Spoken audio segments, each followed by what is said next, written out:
এই যে আমরা চলে দেখেন একটু দিকে দেখেন কথা না, আমরা এখন এলিমেন্ট দিয়ে কাজ করবো, তাহলে প্লাইনে চলে যাই। আমাদের গুরুত্বপূর্ণ প্লাইন আমরা ইনস্টল করে ফেলি। আমরা এখানে চলে যাই, দরকার নাই কেটে ফেলবো, এগুলা ডিফল্টভাবে দিয়ে দেয়। আমাদের কী কী লাগবে? ফার্স্টে আমরা যদি অ্যাড নিউতে যাই, ফার্স্ট লাগবে এলিমেন্টর, ওটা কিন্তু ফ্রি, পুরোটা কিন্তু পেড। এই যে ক্লাস এডিটর লাগবে, তাহলে ইনস্টল করে ফেলি, চলে আসছে। গুটেনবার্গ এটা কিন্তু এডিটর, পেজ বিল্ডার, ঠিক আছে।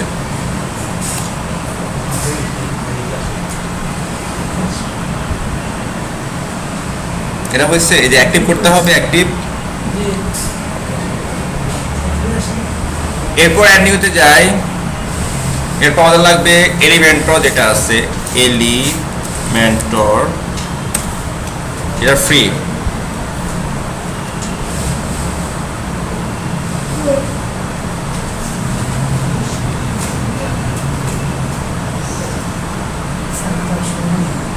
চলে আসছে, দেখেন এলিমেন্টর ওয়েবসাইট বিল্ডার ইনস্টল।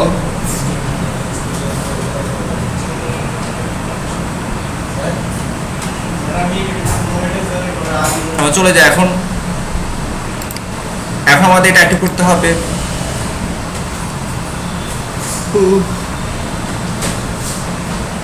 একটু টাইম নিচ্ছে। এটা যখন আমি করবো তখন এলিমেন্টর আর টেমপ্লেট নামে দুইটা মেনু চলে আসবে। এলিমেন্টরে যাই, দেখো ওরা কি কি আছে, পোস্ট টাইপ কী কী সুবিধা দিবে তা লিখেছে, স্টাইল, ইন্টিগ্রেশন, অ্যাডভান্স, এক্সপেরিমেন্টস, কী কী সুবিধা দিবে বলতেছে। তারপর এখানে রোল সিস্টেম, তারপর হচ্ছে আমাদের কী কী আছে এখানে রোল মডেল, এগুলো তেমন প্রথমত লাগবে না আমাদের, আস্তে আস্তে লাগবে। কাস্টম ফন্ট, ওরা আবার বহু প্রো হতেছে। টেমপ্লেটের ক্ষেত্রে দেখেন, টেমপ্লেটে চলে যায়, ওরা কী কী বলে, কী কী সুবিধা দিবে। যেমন টেমপ্লেট লাগবে, হেডার ফুটার বানাতে হবে, এটা কিছু সুবিধা দিবে না কিন্তু এখানে, তাহলে প্রো লাগতেছে আমার। না আমার তো আমি হেডার বানাবো, মেনু বানাবো, ফুটার বানাবো, তখন এটা লাগবে প্রো, ওরা এখানে দিচ্ছে না, এই যে পেজ সেকশনে দিচ্ছে না, এই ইম্পোর্ট করতে বলতেছে, ঠিক আছে। তো আমরা কী করি, এলিমেন্টর যে প্রোটা আছে ওটা ইনস্টল করি অফলাইন। এখানে যাই, এখানে অ্যাড নিউ, কোথায়? হ্যাঁ এখানে প্রোটা আছে, এখানে নাই, এই যে আপলোড, ব্রাউজ, এখানে গিয়ে ডাউনলোডস, কম্প্রেস, একটু নিলাম এটা প্রো, এই যে প্রো, কোনটা? এটা ক্র্যাক। তুমি যদি চাও যে পুরোটা, আমার কাছে পুরোটা আছে, হ্যাঁ তাহলে পুরো নিয়ে যাই। হ্যাঁ এগুলো শুধু কি শেখার পারপাস ইউজ করতে পারবা, ঠিক আছে। হ্যাঁ এখন যেটা আছে এটা নিয়ে সমস্যা নাই, কিন্তু যেটা আমার ওল্ড ওটা দিয়ে আমি কাজ করি, নিয়ে যাও, সমস্যা ফ্রি। আর এমনিতে অনেকে বিক্রি করে 99 টাকা, 3000 থিম। হ্যাঁ ওগুলো চালে কিনতে পারো, আমি জানি না ওগুলো কিন্তু ট্রাস্টেড কেউ কিন্তু জানি না, আমি কিনে কখনো ওগুলো। আমি ওদেরকে বলি যে কিনে সবাই মিলে ভাড়া লোকে নিও, 10 কিনলে কত করে, 10 টাকা পড়তেছে, লস তো নাই ভাই। হ্যাঁ লস তো নাই, লস আছে, সবার দরকার না, তো ও ডাউনলোড করে সবাই দিয়ে দিল, তো 10 টাকা পড়তেছে, সমস্যা কি? আমি তো তুমি যখন কাজ পেরে যাও তখন ফেলে দাও।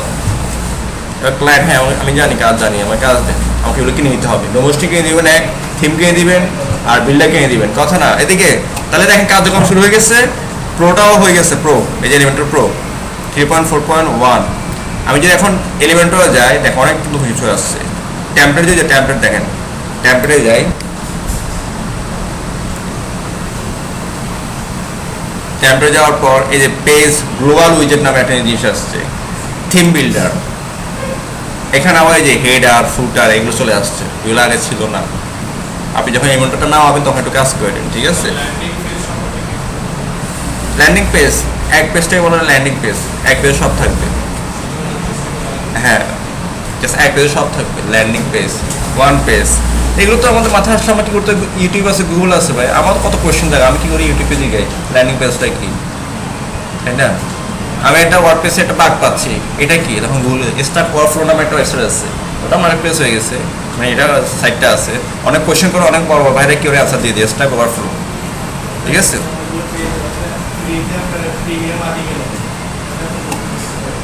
কোথায়? স্টাক ওভারফ্লোতে কোথায়? আমি দেখি আমি স্ট্যাক ওভারফ্লোটা ফলো করি, ঠিক আছে। যখন যেটা প্রবলেম হয় গুগল সে কেমন কোনো ওয়ে দেখায় দেয় আমাকে, সার্চিং ঠিকভাবে করতে হয়, একটা ওয়ে দেখায় দিবে, ঠিক আছে। ওকে ফাইন, আমাদের প্রোটা হয়ে গেছে। তাহলে আমাদের প্লাগইন লাগবে তিনটা, ক্লাস এইটও করলাম, এলিমেন্টর প্রো। আস্তে আস্তে আমাদের প্লাগইন লাগবে, তখন আমরা নিব। এখন আমরা কী করি, চলে যাই, কোনো পরিবর্তন আসছে কিনা দেখি তো আমাদের। কন্ট্যাক্ট এখন নিব না, যখন হয় তখন দেখাচ্ছি না কত ক্লাস আর কি। হ্যাঁ, আর থিম অনেকে, সরি প্লাগইন অনেকে আছে। দেখা যখন আমি নিলাম চলে আসছে এটা, এখানে কিন্তু দেখে দিয়ে কাস্টমাইজে কিন্তু এলিমেন্টও আসে নাই, এটা পরিবর্তন করতে হবে। আমরা একটু সাজে আস্তে আস্তে এবং চলে যায় আমাদের কি পেজ ক্রিয়েট করতে হবে। পেজ আমাদের কি লাগবে, পেজ লাগবে আসলে, ওর পেজটা আমার দরকার নাই। আমরা চলে যাই পেজে, অল পেজ, দেখি ওরা কী পেজ বানাইছিল, কেটে দিই, এগুলো লাগবে না। একটা মশা দেখেন,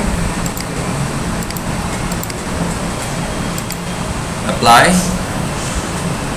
এই যে এখন কিন্তু বই বানাবো, হোম আর সব বাদ।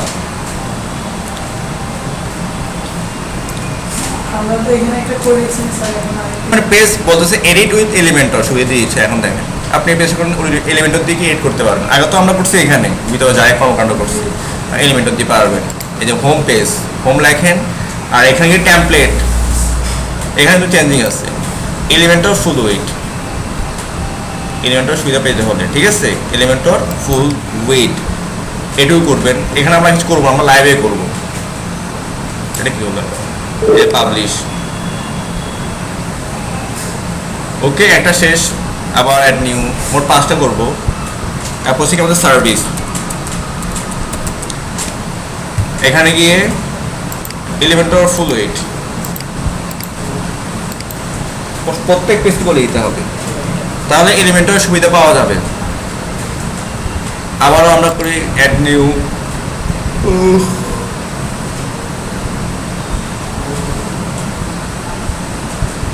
আসছে। আচ্ছা, এরপর আমাদের কি আছে বলুন তো, আর ব্লগ, পোর্টফোলিও, ব্লগ দিচ্ছে একটা, blog, portfolio, service, contact, about. এটা কিন্তু এই ডিফল্ট থিম হয়ে গেছে। আমি করি কি এমটা ফুল উইথ, এটা হয়ে গেছে। আমরা আর করি অ্যাবাউট, একটা করবো আর একটা কন্ট্যাক্ট করবো, অ্যাবাউট।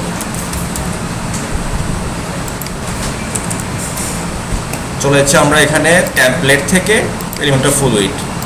আপনি চাইলে থিম কিনে ইন্ডিকেট করতে পারেন এটাকে, ওই থিম বানানো আছে, আপনি এলিমেন্টর দিয়ে চেঞ্জ করবো, ওটাও পারবেন। কিন্তু হ্যাঁ বুঝি না, এলিমেন্টর কাজ করবে তাহলে পুরোপুরি। আমরা যে হেডার নিব, ফুটার নিব, এটা কাজ করবে না। আমি সেটা এলিমেন্টের মাধ্যমে ফুল উইথ পাব, ঠিক আছে। নাহলে আপনি যে হেডার বানাচ্ছেন ওদের মতো, আমরা আগে যেভাবে বানাচ্ছি ও বানাবো না, আমরা এলিমেন্টর দিয়ে বানাবো, সেক্ষেত্রে আমাদের ফুল উইথ লাগবে। এতে ক্যানভাস একটা আছে, ফুল উইথ না, দুইটাই আছে। এগুলো আগে ছিল ফুল উইথ থিম কভার। ফুল দিলে কি হয়, ওই মাঝখানে লেখা আসে না, পুরোটাই হয়ে যায়, ঠিক আছে। এলিমেন্টের জন্য আমার পুরো দরকার, তখন কলাম নেব, ঠিক আছে। অ্যাডমিট দিচ্ছি, আচ্ছা এটা আমাদের হয়ে গেছে। আমরা অ্যাড নিয়ে দিচ্ছি। এবার কি আছে, কন্ট্যাক্ট আজ দিতে হবে, কন্ট্যাক্ট দিই, এলিমেন্টর ফুল দিতে হবে, যেন এলিমেন্টর পেজ বিল্ডারের ফুল যেন পেয়ে যায়। ওকে ফাইন, আমাদের হয়ে গেছে। আমরা এখন যদি অল পেজে যাই, সে দেখাচ্ছে আমাদের 5টা হয়ে গেছে, তাই না। এবার আমরা কি মেনু তৈরি করবো, অ্যাপিয়ারেন্স মেনু, যত কিছু বানাবেন সর্বোপরি, যত থিম বানান না কেন, যত কাজ করেন, ফার্স্ট সবসময় প্রথম ওয়েবসাইটের হেডার আর ফুটার ক্রিয়েট করবেন। কারণ আপনার একদিন ওয়েবসাইট বিল্ড করা সম্ভব না। ক্লায়েন্ট কিন্তু তাৎক্ষণিক দেখবে, ক্লায়েন্ট আছে কাজ দিচ্ছে, রাতে গিয়ে দেখবে তুমি কাজ করতেছো কিনা। তখন আপনি হেডার ফুটার পাশে দেখছেন, হ্যাঁ সে তো কাজ করতেছে, মানে হেডার ফুটার কাজ কম। এই জন্য আর কি করবেন, হেডার ফুটার অলওয়েজ বানা রাখবেন। আমি এই ফর্মুলাতে কাজ করি, বা আমাদের পেজে যারা আছে বড় ভাইরা, এরা এই ফর্মুলাতে কাজ করে, বা আমাদের অনেকে সাজেস্ট করে, আমরা শিখছি, আমরা সাজেস্ট করছি, সেম কাজটা আপনারা করেন। তারপরে আমরা হেড আস্তে বাড়ালেন, এবার মাঝখানে একটা কাজ করলে আস্তে আস্তে, তো এটাও আমার তো কাজ শুরু করতেছে। হেডার ফুটার আমার খোলে কি হয়, হ্যাঁ মোটামুটি এটা প্রো টাইপে সে বুঝছে, সবগুলো আয় করে ফেলি আপনি, ঠিক আছে। আচ্ছা মেনু নাম থাকে কি, মেন রাখলাম, ডেস্কটপ হরিজন্টাল থাকবে, লেফট টু রাইট, ক্রিয়েট। এখানে আমরা একাধিক মেনু বানাতে পারি প্রয়োজন হলে। হয়ে গেছে এটা। এরপর আমি চলে যাই ভিউ অল, সবগুলো লাগবে, সেই একটা অল, কিন্তু এটা লাগবে না, হোমটা। চলে আসবে এখানে, চলে আসছে হোম, তারপর থাকবে অ্যাবাউট, তারপর থাকবে সার্ভিস, ঠিক আছে। এবার থাকুক, এবার আমি সেভ মেনু দিই, এরপর দেখি আমার কোনো পরিবর্তন আছে কিনা, চলে আসছে, ঠিক আছে, এ চলে আসছে। ওকে, এরপর আমরা এই সব কিছু চেঞ্জ করতে পারবো, ওই যেমন চলে যায়। এরপর আমাদের একটা কাজ করতে হবে, সেটা হচ্ছে সেটিংয়ে গিয়ে রিডিং, আমাদের পেজ চিনে নিতে হবে, হ্যাঁ পেজকে চিনে নিতে হবে।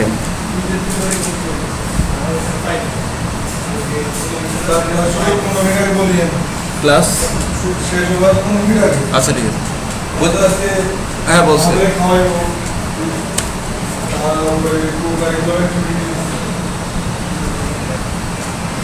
স্ট্যাটিক ওয়েবসাইট কি থাকবে, হোম পেজের জন্য হোম বলেই থাকে অলওয়েজ।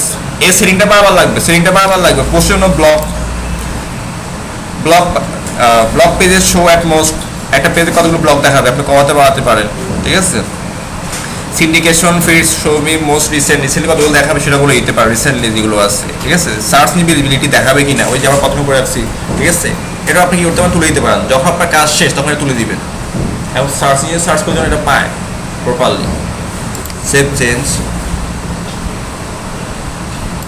দেখি এবার আমরা হোম পেজ আসছে কিনা, চলে আসছে হোম পেজ। আমার ওই যে হোম লেখাটা কিন্তু আবার নাই, কারণ এলিমেন্ট অফ ফুল উইথ বুঝে আসছে, এই হেডার ফুলটা দেখাচ্ছে, এখন মাঝখানে কি প্রবলেমটা আর নাই। ওকে, এখন আমরা চলে যাই, আমাদের যে কাজ সেটা হচ্ছে আমাদের প্রথম হেডার ফুলটা ক্রিয়েট করে ফেলি, হেডারটা বানাই।